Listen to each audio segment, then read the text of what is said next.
we've talked about this on every single episode, and I'm going to preface it again. William Nylander looked great. Matthew Knies looked great. And the Leafs, they ended up looking a lot more physical than the Panthers so far in this series, whether it was game 1, game 2, or game 3.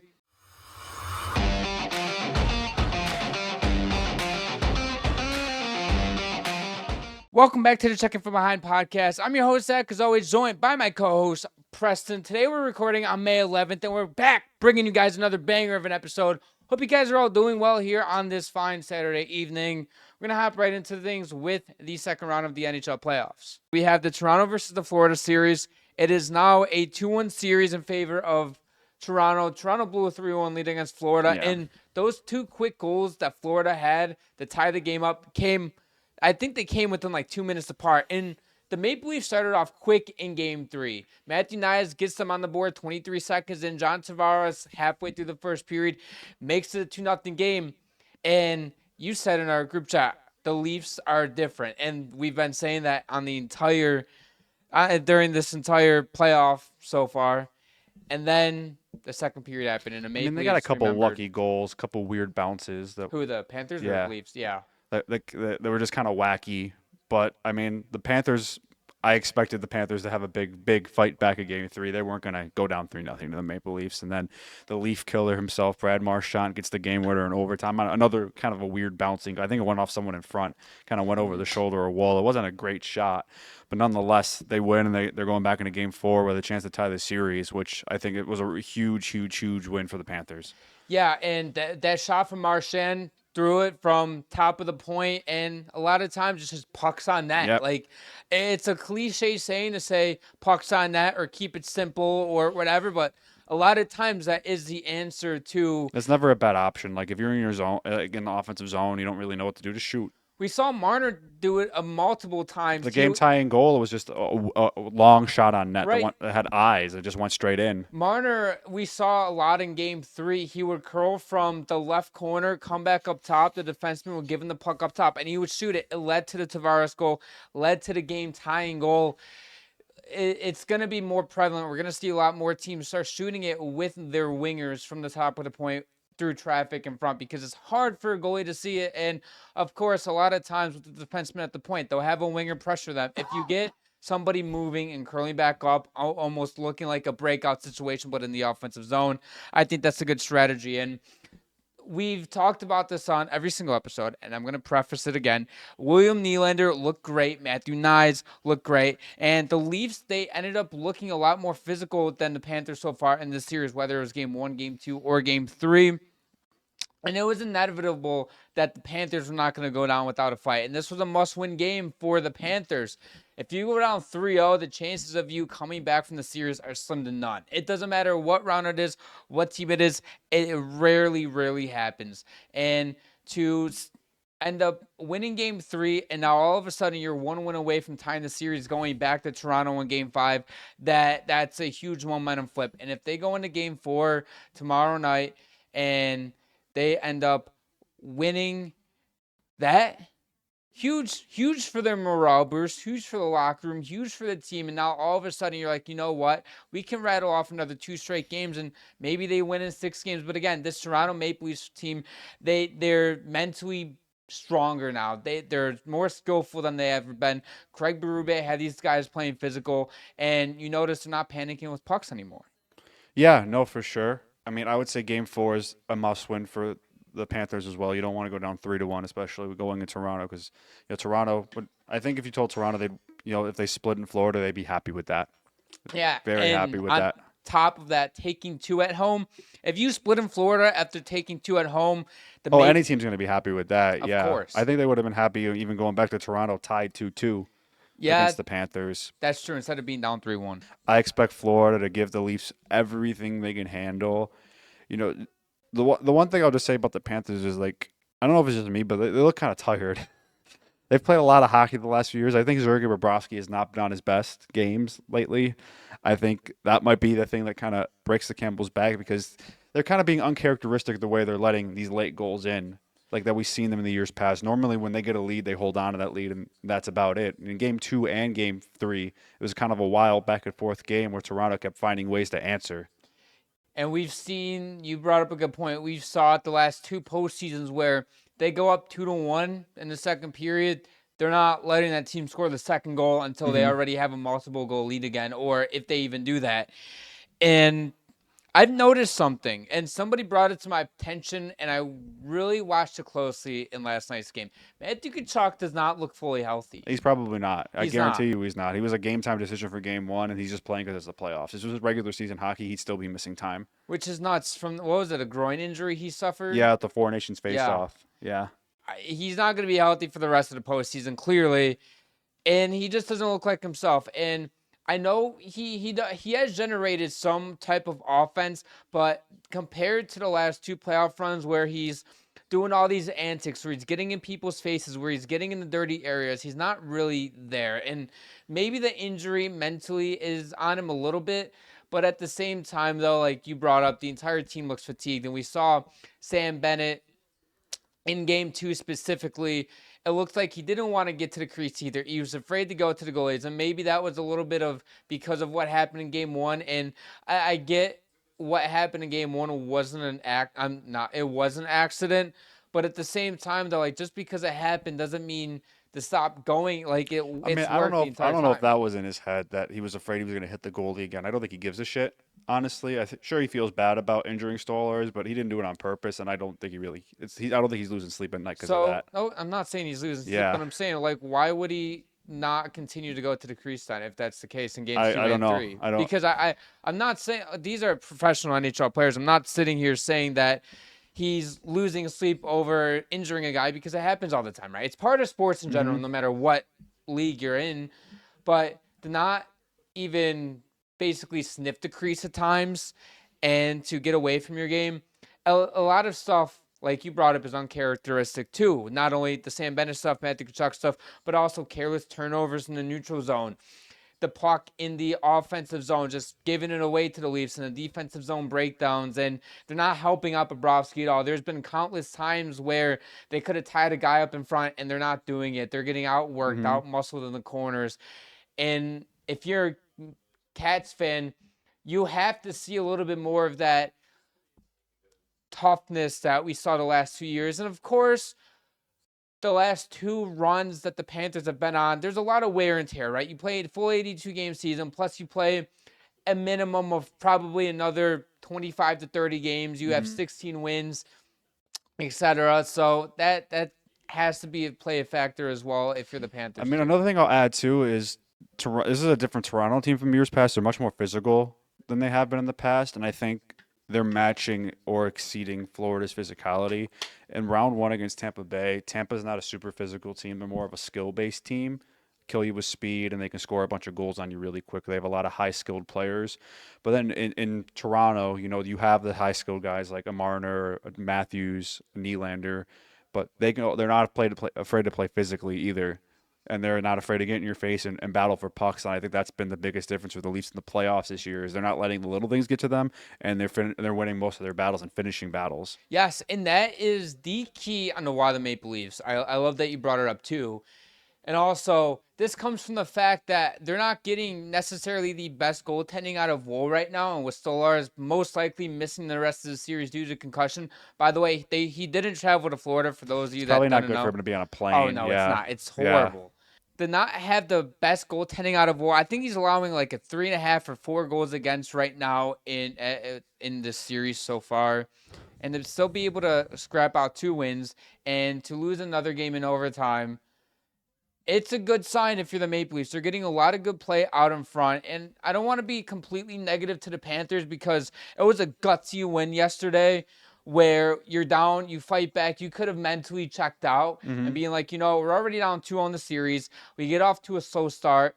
And even though Barkov got them within 1 goal when it was 2-1, Maple Leafs answer in the second period. And it's like, fuck, man. Like, what are we going to do? They kept fighting back. They got the lead at 4-3. Even though the Maple Leafs tied it, they ended up winning it in overtime. And I think that's something that you can build on for the Panthers. Now, you're not in a great situation with being down 2-1, but it's the little things, too, in the playoffs. It doesn't matter how you win. You just start stacking the wins. It doesn't matter if you're down 2-0, 3-0. And we've seen it time and time again where a team will be down 2-0 and the likelihood of them winning a series is slim, but you get that first win. It's like, okay, now we need one more win. Now play another game. You get another win. Now it's 2-2. Now it's all of a sudden the series is back tied. Best 2 out of 3 now. And then you get that first win. And you start building and building and building. And I think that's what the Panthers need to do. And I have no doubt in my mind that this series will still go 6 or 7 games, even though they're down 2-1. Even if the Maple Leafs take game 4, for example, we're still going to see a game 6, I think, at least. Yeah, I'm expecting they play tomorrow night. Well, today is by the time the episode's out. So I'm expecting a very, very physical game. And I think it's just going to be who can outlast their opponent. Like I said, the one thing I didn't really like about the Panthers was them letting Toronto back in the game. In game 2, they tie the game, and then immediately Toronto answers with the game-winning goal. Same thing in game 3, where they were up late in the game, and Toronto ties it right away and forces overtime. Like, that's very uncharacteristic of them, and I would feel much better as a Panthers fan if they win game 4 and it's not like I'm worrying about the last minute or multiple goal win. That's what I'm really looking for out of them. Yeah, being up, let's say, hold on to a 3-1 lead and not have to worry about letting the pressure on you late in the game. Or even like a 1-goal game and you bang home an empty net goal to seal the game within the last minute and a half. If you see that as a Cats fan, you're like, we're fucking back at this point. Yeah, no, that would be that's their brand of hockey. Is they're very physical, they're very aggressive, and they make you earn every inch, and they're not going to make mistakes defensively. And the second that they get in a track meet with the Maple Leafs, they're done, in my opinion. Yeah. Is that being over dramatic? I don't know. I mean, they still have a lot of skill guys. They have Reinhart, Barkov, Verhaeghe. Kachuk's banged up. I don't like Aaron Ekblad's been good. I know he's been suspended. He's missed a lot of time, honestly, lately because of suspensions. But I don't think he's been very good for them either. No, their blue line has been uncharacteristically not that great. I think they miss Brandon Montour right now. And Larson. I know Montour's more of an offensive defenseman, but he was really I would say Florida's #1 defenseman in the playoffs last year. He was out there for every situation. He was really good for them. Yeah, he was. He went under the radar too because as a good puck-moving defenseman and offensive defenseman, he generated a lot of offense for that team, but also he wasn't a defensive liability like some of these other guys are. Paul Maurice trusts him. He was out there in all the big moments. Like him and Ekblad played a lot together, and they weren't going to be able to keep him. It was just the contract situation where they pretty much had to choose between him and Sam Reinhart, and you're going to pick Sam Reinhart most of the time because he did have 50 goals. Coming off that season, and he once scored the game-winning goal in Game 7 of the Stanley Cup Finals. So how do you not keep that guy? It's a no-brainer decision, and they were so up against the cap. They had to pick Nate Schmidt off of waivers. He's been pretty solid for them, honestly. He has been, and for then a guy playing on a vet minimum contract, pretty much, he's been pretty solid. And then getting Boquist as well on a very cheap deal as well. Yeah, I mean that's what you got to do when you're up against the cap. It's that Stanley Cup tax where you got to pay. They ended up giving Verhaeghe a nice little contract extension. Where is he in the playoffs? Yeah. That's what you got to kind of do when you're in those situations is, find ways to stay competitive without breaking up your core because they're all going to get pay raises when you win a Stanley Cup. It happens. And we see rare times where there's players that decide to take $1 million cuts. I think the sole exception, I think there's 2 exceptions to winning all these cups. And actually, I'm going to say just one is probably the Blackhawks when they won their 3 cups in 5 years, where they were able to find ways to pay guys and stay super competitive by drafting well and bringing in the right guys on the right contracts to round out the depth on their team. Tampa was a bit of a different situation where they had a bunch of young guys on pretty similar contracts that all kind of expired around the same time. When after that 3rd cup final, then they had to start paying a bunch of guys, and that's when you kind of saw them take a step down. LA, same situation too when they won their 2 cups, but Chicago was that was kind of crazy what they did. I don't think that will ever happen again. I don't remember too much from that, but knowing what I know, keeping those guys around while being able to draft well, that is very rare. There's very few times where that happens. And going over to Tampa Bay, you had your original players that were on that 2015 Stanley Cup team, like your Stamkos, like your Kucherovs, Vasilevsky. Vasilevsky wasn't even starting then. He was a backup. He was just a backup. Yeah. And then also being able to draft well between 2016 and 2017, 18. Braden Point, Anthony Cirelli, those guys were so big for them. Signing Hagel. Yeah, well, he wasn't on those cup teams. No, I know, but after that. Well, they traded for him. They gave up a lot for him. They gave up 2 firsts for him, Yeah, which at the time was kind of insane. just for his rights. Something like no, I think he had a year left on his contract. It was just a really cheap deal. Oh, that would I thought. Okay, so they didn't trade from him from Buffalo. No, they traded. No, but Sabres never signed him. I know. That's what I'm No, saying. he his was on the rights. Blackhawks. Oh, I didn't know that. Yeah, and the Blackhawks traded it. Like it was kind of insane. He was having a pretty okay year for the Blackhawks, and I think he had like a year or 2 left on his contract, and it was like very cheap. And Tampa traded like 2 firsts, and I think a prospect and another pick for him, and everyone was like, "You're giving up 2 first-round picks for Brandon Hagel?" And I mean, I think 2 firsts is still a lot to give up for a guy, but he's been really, really good, and he's making them look smart for doing that trade. He looks very good for them. Oh, he's been amazing this year for them. I think he's going to be good for them for a long time, but that's what Tampa's good at, is finding those good value players and getting the most out of them. The next series on our agenda, the Washington Capitals against the Carolina Hurricanes. They're playing Game 3. Well, they're about to start Game 3 as we speak. The series is tied to 1-1. Carolina took Game 1. Washington took Game 2 off the back of Tom Wilson. This series has been, we knew that it was going 7. We both picked the Caps in 7. The Hurricanes look good. Washington answers in Game 2. This series has been entertaining so far. I thought it was going to be a little bit more boring, but it's been very physical. And frankly, the Hurricanes have dominated for a lot of this series. I mean, Game 2, I mean, they definitely dominated the Caps in Game 1, like without a doubt. I know you just look at the stats, and it was not even close. Like the Caps were lucky they were even in that game. Game 2, I thought was a very even game.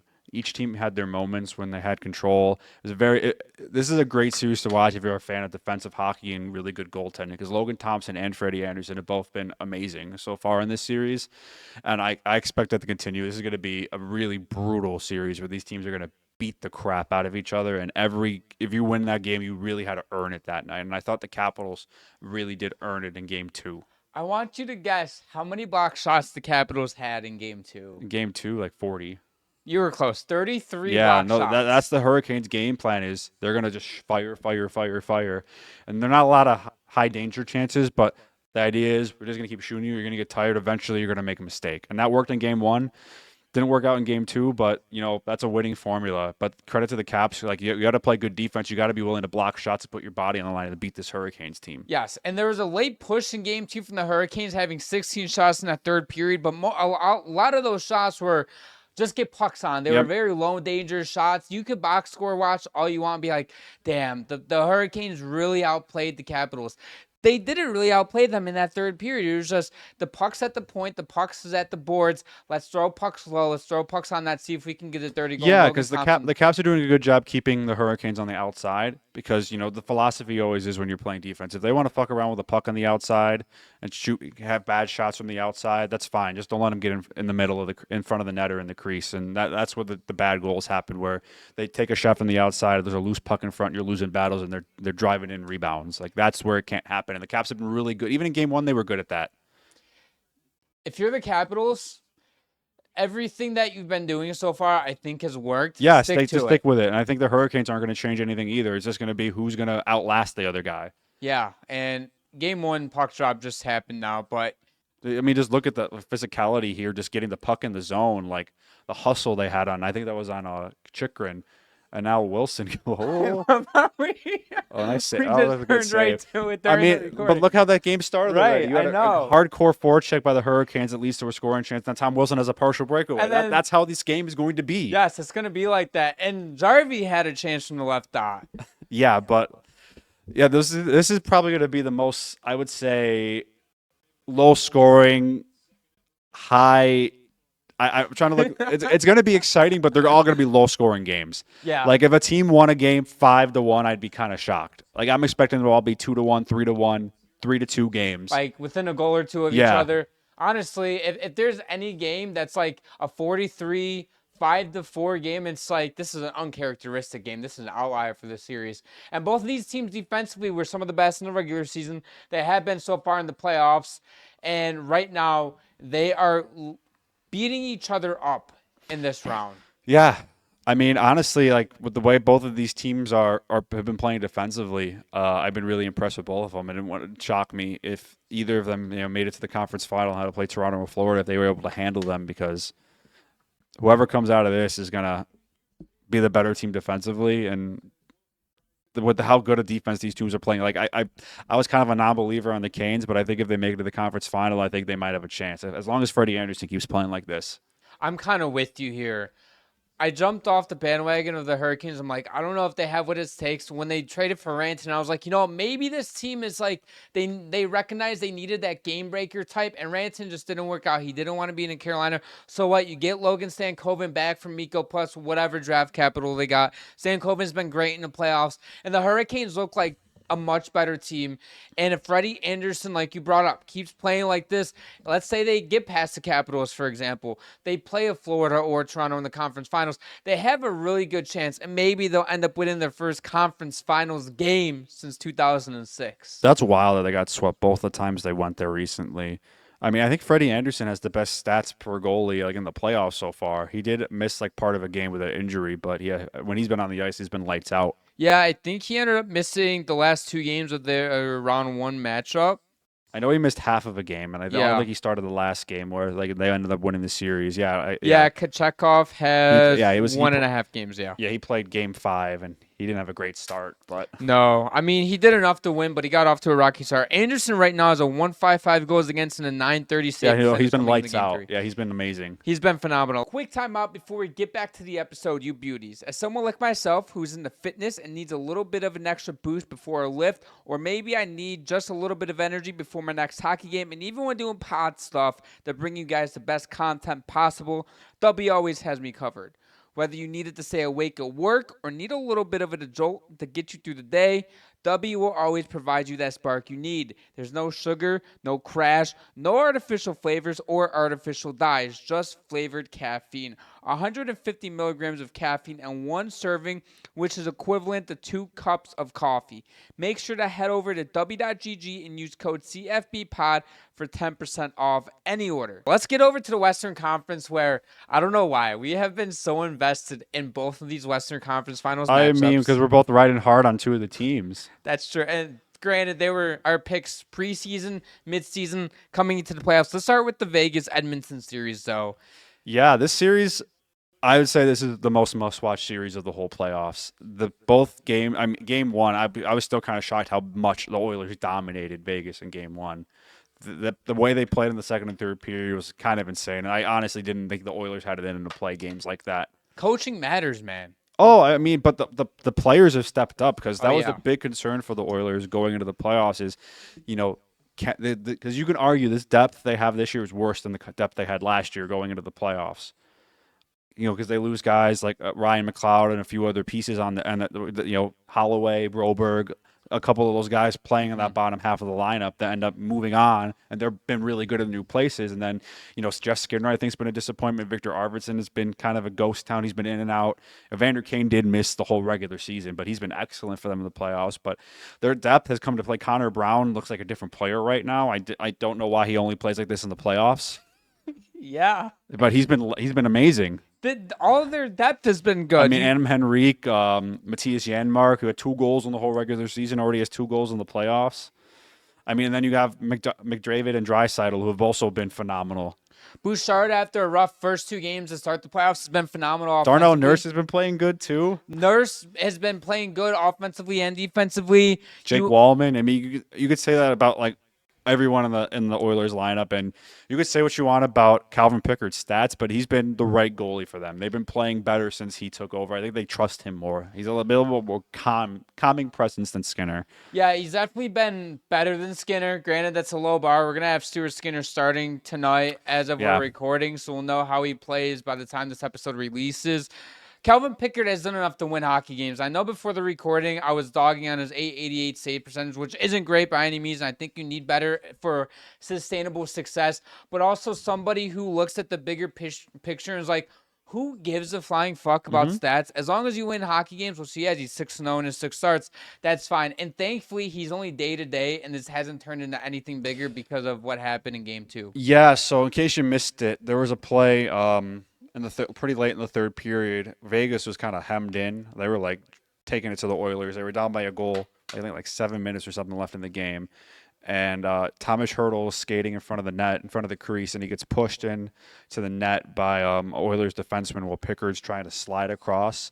He falls on him, and Pickard's leg kind of bends weird. He was slow to get up. The Oilers ended up clearing the puck out of the zone. He got up, and the ref went up to Pickard and asked him, he's like, you good? Like, do you need to get off the ice? Are you injured? I can blow the whistle and just kill the play. And he said, nah, I'm good. And then he probably should ask for a whistle because then Vegas got the puck back in and immediately scored. Props to him for staying in the game, though. I mean, he was excellent in overtime for the rest of the game. Because you like I said, like his numbers on paper aren't amazing. I mean, sub 900 save percentage, but he makes the saves when he needs to. Speaking of that overtime, I want to address the elephant in the room with the Nicholas Roy or Waugh, whatever, his cross check to Trent Frederick's face. So stupid. It was funny when you watched that because like everyone on the ice, because they didn't blow the play dead right away. Like they waited till touch the top puck, everyone to stop playing because they looked at him. All the Vegas were probably like, dude, you can't even argue that. Even Waugh was like, I didn't mean to do it. It's like, okay, you didn't mean to cross-check a guy in the face. You still cross-checked the guy in the face. And then his excuse was, I was trying to bat the puck out of there. Who gets the puck like two-handed like that? I would have got it if he was like swatting at it or even like putting the stick out like this, but a cross-check like that, you're not getting the puck like that. That's why you see a lot of players just use their hand and try to bat. Literally, I would get it if like maybe you were like trying to bring the stick up like that and you like caught him underneath the nose or something, but like blatant cross-check right to the freaking bridge of the nose, like come on, man. Like, what are we doing?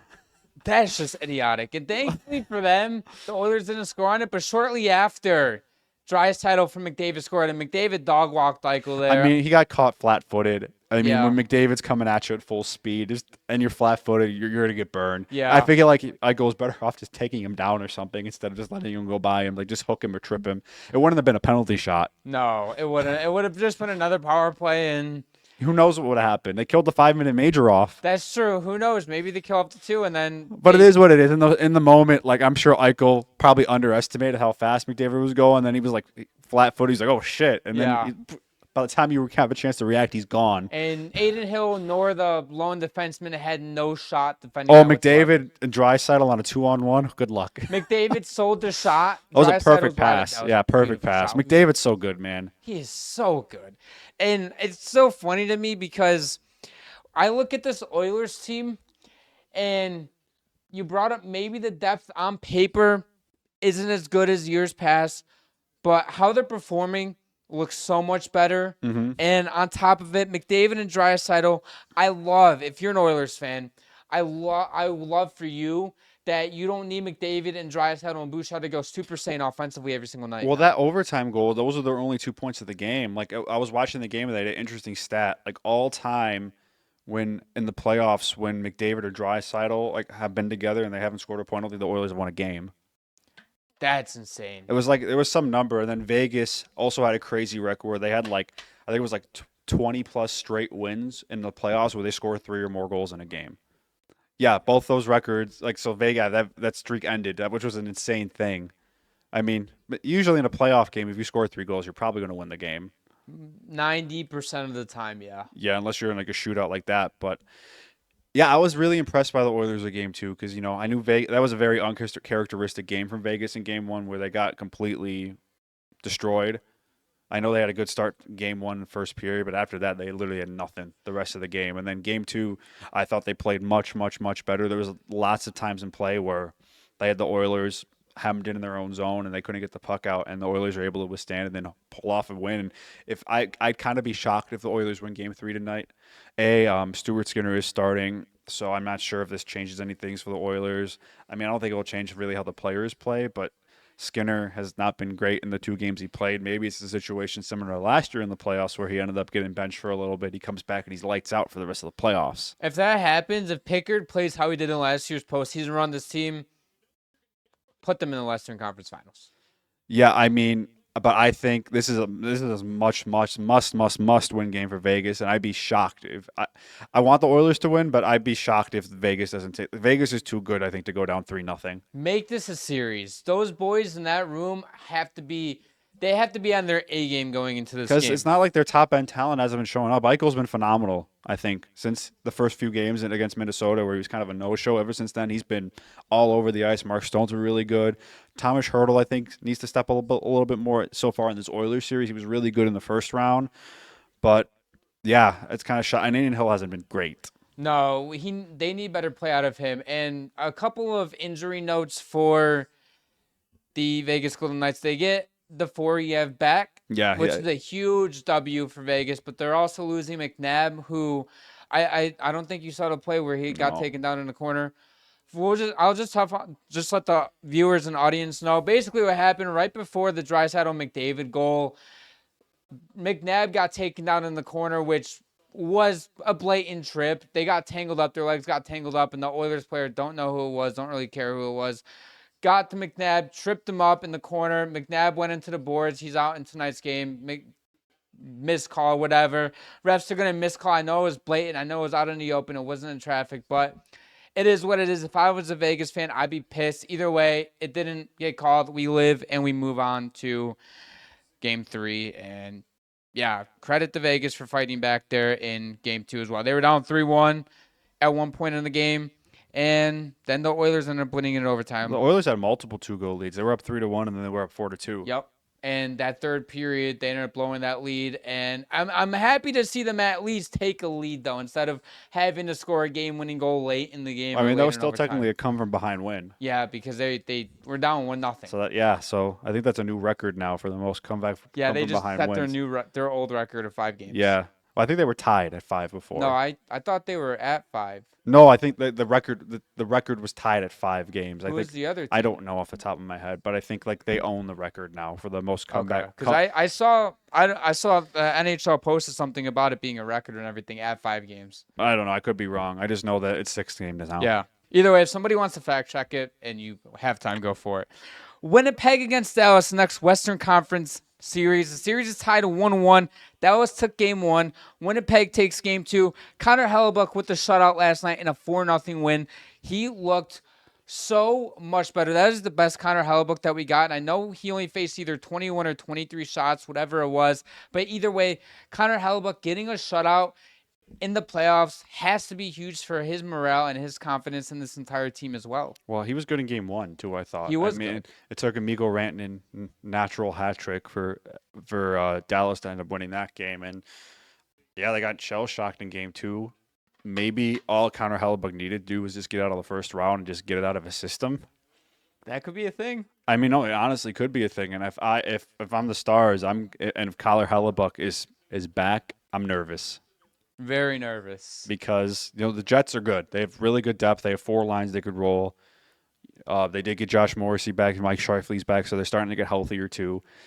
And if you have Hellebuyck playing at his the caliber level, they're a tough team to beat. Question for you. If Connor Hellebuyck gets even anywhere in the same stratosphere as Vezina caliber season that he had, is anybody touching the Jets in the Western Conference? I think the Oilers and Vegas could both make it interesting. I don't think they would kick their ass, but to be honest, no, it's not going to be easy against anybody in the playoffs either. Especially when you get to the second round, where it's the good teams that are left most of the time. Yeah, you don't get the wild card stragglers that make it out of 6 or 7 games anymore. What? They they shot it down. The Capitals almost just scored of themselves. That would have been funny. Either way, back to the Winnipeg-Dallas series. Just no. So it's 10 minutes into the period, and the shots are 4-3. So not a very high. After the first couple minutes, there hasn't really been anything that's gone on in I've this been game. taking glances. It's been eventful, physical, we all But nothing thought. in front of the net. Nothing. That's what these two teams are good at. They keep everything outside. They don't let anything in. There's hard puck battles in the corners. Yeah, which they beat the crap out of each other. they do, and there it is. Okay, they touched the puck. In game 1, it was a very eventful second period where all 5 goals ended up coming in the second period. Nothing in the first and third period. Dallas really locked it down. Like you said, it took a Mikko Rantanen a natural hat trick in the second period to end up beating the Winnipeg Jets. I thought Winnipeg as a team looked much better in game 2. They looked a lot more relaxed. Maybe they were pressing a little bit in game 1, but they also looked good in game 1 as well. They didn't have bounces go their way in game one. And this is a series too. And maybe it is a thing of we got out of the first round. Take a deep breath, guys. Let's relax. Let's get back to what got us to the President's Trophy. And they're getting healthier too, you brought up. And on top of that, you had Robertson for the Stars back in game one. Still waiting on an update from Miro Heiskanen. Hopefully he's back soon for them. But it is nice that both of these teams are getting healthier because now we're going to see the Stars out at full force. And Mark Scheifele scoring in game two, providing a huge, nice little spark for this team as well. Yeah, no, I've been honestly kind of surprised with Winnipeg. I kind of wrote them off after getting round one. They took a literal miracle for them to win that series. But I'm really curious to see how they play on the road because they've been a completely different team on the road in the playoffs. They've gotten blown out on the road, Yeah. I think, in every game. Against the Blues, yeah, none of them were close games. Hellebuyck got pulled in all 3 games on the road. Yeah. At home, they were a completely different team.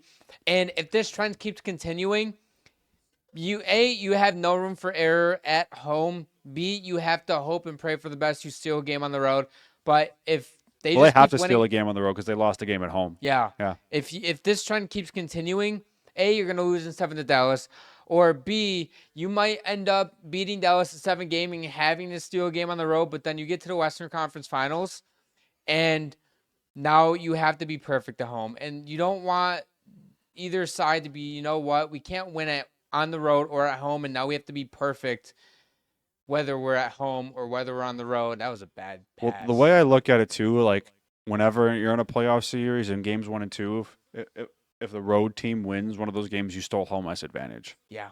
Because I think 10 times out of 10, any lower seed in a playoff series is going to be thrilled going back to game 3 tied 1-1. You have to be. Yeah. That's one of the things about being a lower seed going into the series where you kind of have the advantage. Let's just get one game here, boys. Mm-hmm. And I know teams go in it game by game. They only go in game 1. Okay, you lose that. Go into game 2. It's another game, whatever, etc. down the line. But going into that series, looking at it as a whole picture, Dallas Stars, for example, they steal game 1 right away. It's like, boys, this is exactly what we wanted. Let's go into game 2. Well, wild part of that was the first time they've won a game 1 in like 5 years. Yeah. Which is a wild stat. Because they've been a playoff team almost every year in the last 5 years. They haven't won a game 1 since 2019 or 2020. I think it was 2020 was the last time they won a game 1. And they seem to always go down in a series 2-0 a lot too. And then they have probably the best game 7 coach of all time in Peter DeBoer, which is, what was he, 8-0 now in games? That's insane. That's nuts. Yeah, it was funny because I think I remember like after Colorado won game 6, he's like, it would have been nice to win the 6, but we'll win in 7. Like he wasn't even worried. The confidence. When you have an undefeated record with that many games in a game 7, you can talk. I mean, it kind of took a miracle in game 7 as well from Mikko Rantanen put the team on his back, but he won. That's true. Mikko Rantanen, let's touch on him a little bit. It is unsustainable what he's doing, but what he's doing though has been so impressive. This is why they traded for him.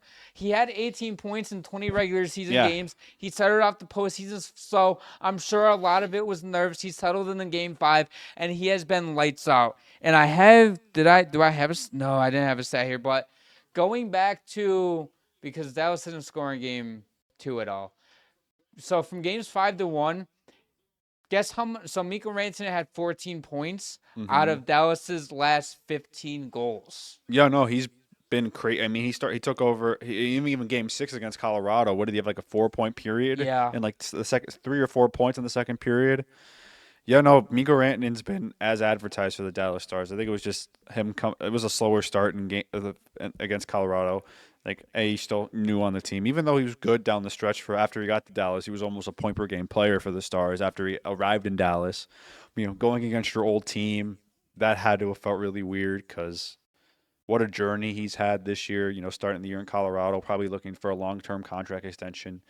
Gets moved to Carolina kind of out of nowhere. Then he gets moved to Dallas. Been a lot for him. And now he can finally settle down. He knows he's going to be in Dallas for the next 8 years of his life. And he could just play hockey. Mikko Rantanen, we're talking to him before the season starts, like, hey, by the way, you are going to be playing the Colorado Avalanche in the first round of the playoffs. Why would they trade me? to the Dallas Stars. Well, you see, you got traded to a team in the Eastern Conference because they didn't want to play you, and that team traded you inside the division to a playoff contender anyways. Well, I think if like it came down to it, like let's say Dallas, like Colorado, like went to Rant and was like, we want to trade you if you're not going to sign with us, and he's like, who are you signed with that we could trade you to? And he says Dallas. It's like, okay, we're keeping you then. Yeah, that's Yeah, like they're not. Why would they're not going to trade him to a divisional rival no, like that? especially when you're on a crash course to play each other in the playoffs. Yeah, no, that was. I'm sure when Colorado saw that he got traded to Dallas, probably like, fuck. I know McFarland's not going to say that he regrets the trade because you stick to your guns, but deep down in his stomach, he's like, I fucking regret it. Do you think he regrets it? I don't think so. I mean, obviously you'd like to keep it. I don't know. I think this is a good discussion we'd have in the off season when we really look, because I don't think they really have any draft picks this year. The Avs? Yeah. They have 2 picks in this draft. They have a 4th-round pick and a 6th-round pick. Got absolutely, Oh, sorry, a 7th-round pick. got nothing. Got absolutely They don't nothing. have a 1st, a 2nd, or a 3rd-round pick next year. They went all out for a bunch of rentals, and I know at some point they weren't going to be able to all pay Rantanen, McKinnon, keep McKinnon and Makar, and be able to build the depth. And I get he stressed out with trading Rantanen was they needed to improve the depth, but like those are your big 3, man. Like they could have won you a cup if you built the roster the right way, but they haven't. And Yeah, I mean, it is what it is. I mean, now they have Gabriel Landeskog back too, which I think when he'll play next year, like play a full regular season, and he'll like start to look more like his old self. But yeah, you'd love to have a guy like me, Moran. Like it was just a weird situation where maybe he was asking for an absurd amount of money from Colorado, and we're like, look, dude, we can't pay you. And I think if he would have, what did he take, 12.5 in Dallas? yeah. I think Colorado would have been thrilled to give him that contract, but I think he was asking for more. I've heard I can check on my sources as I'm editing this, but I heard Rantanen originally wanted $14 million, but he was willing to take 12.5 to stay in Colorado. But I heard that Colorado offered him no more than $11.5 million, which is it's a tricky situation. It's nothing that I'm gonna get too far into detail because again, a lot of research has to be involved with that in order to make sure my sources are correct. And who knows, maybe if those aren't correct, then you guys won't even. Now you traded him to your division rival, and he's going to be probably your biggest fear for the next 8 years at least. Multiple times in the playoffs, knocking you out multiple times by the eventual multi-Stanley Cup champion. Nathan McKinnon sounded like sick at the end of the playoffs. Did you see his post-game presser? I heard bits and pieces of it, but I know he was distraught. He's sitting there, and somebody asks him about the series or like Rantanen and facing off Rantanen. He's like, they were missing their 2 best players, and we still couldn't beat them. And he didn't say it in like, the normal like damn, we just got eliminated. It sounded almost like he was about to cry. I mean, they blew Game 7. They did. It's like straight up. They had a 2-goal lead in the 3rd period. You can't lose that game. No, you can't, man. And even if you tie it, you cannot allow Dallas to take the game the 3rd goal. And again, questionable call, some might say, but at the same time though, like you go on that penalty kill, there's nothing you can do about it, and it is what it is. Yeah, we were watching that game. I remember when they went up 3-1. I was like, "Oh, game's over." We looked at each other. It's like McKinnon just won them the game. Yeah, But you were like dead silent because you were like all stars, and then you were like, "It's over." I was sitting there. I'm like, "There's no fucking way." And then one more piece of news I'm not sure if you wanted to touch on is Yeah. the Ducks are no longer looking for a coach. They hired Joel Quenneville, who hasn't coached in a few years. There was a big investigation that went on with the Blackhawks. Not going to get too deep into that, but he has gotten permission from the commissioner to return to coaching. And I think this is a great hire for the Ducks. This is a great hire in. He's been great everywhere he's been. I mean, when he took over in Chicago, they were a very, very young team with a lot of really high-end talent and guys like Patrick Kane, Jonathan Taves. And I don't think it's much of a different situation in Anaheim. That's when he first got to Chicago. Before anybody comments, I want to preface, he's not comparing them to a fucking No, dynasty, I'm just by the saying way. they have a lot of great young players who need to elevate their game. Yes. Oh, of course. He can help develop them, and once they're developed, he can keep that developmental path. Yeah, like he has a track. Even like when he was in Florida for those few years, they were kind of like a mid team, and then he helped shape them into what they became today. Yeah. And he was when he had resigned mid-season. They were 7-0 when he resigned. Like they looked great. I think they ended up winning the President's Trophy that year as well with I don't remember the coach's name. Was it Burnett? Yeah, I think it was Brunette. Yeah, it was Burnett. And they fired him after they won the President's Trophy. I think the second year first full year he coached, and they lost in the first round of the playoffs to Tampa. Yes, that is second round, I think. Yeah, they got they got killed. Yeah, it was not a close series. And Tampa went on to lose the cup to Colorado that year. Yeah, right? but That was 2022. but Coach Q is like Hall of Fame coach. I know he has a bit of controversy behind him for for all that stuff in Chicago, but whatever you want to say about that, he's a great coach, and he's won everywhere he's gone. He is, and a lot of people weren't happy about it around the league. But you look at his coaching resume, and he was going to get another job. He was going to. He was getting tossed around with the Rangers, with the Bruins, with the Flyers, with every team that had an opening, and now he lands in Anaheim. And I do think he's going to be great for these players, and he's going to be tough on them though. Like you got to earn everything with him. Like that's what young players in the league need, though. Yeah, I mean, I think this will be really good for Trevor Zegras, honestly. Help rejuvenate him and just get him to get back to what got him in the league, right? Yeah, I think this will be really good for Leo Carlsson, and all those young players there in Anaheim. Oh my God, get them. They ended up finishing just at 500, a little bit above 500. Finished off on a high note this season. Get a coach like Quenneville. Get them to another level. Get them to a potential playoff bubble team. Of course, the roster still needs to be built, right? Yeah, they still have they need to get better depth, better defensemen. They have a goalie. They have two decent goalies.